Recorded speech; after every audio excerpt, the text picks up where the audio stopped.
You ask Tiger to solve. This deals with linear equations with one unknown.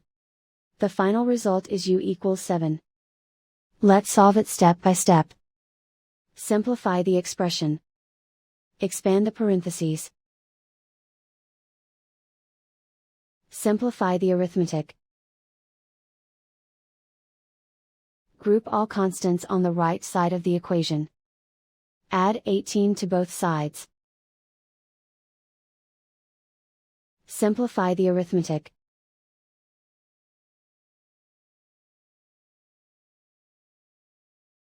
Isolate the u. Divide both sides by 2. Simplify the fraction. Find the greatest common factor of the numerator and denominator.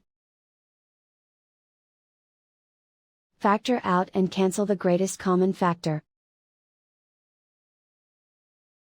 And so the final result is u equals 7.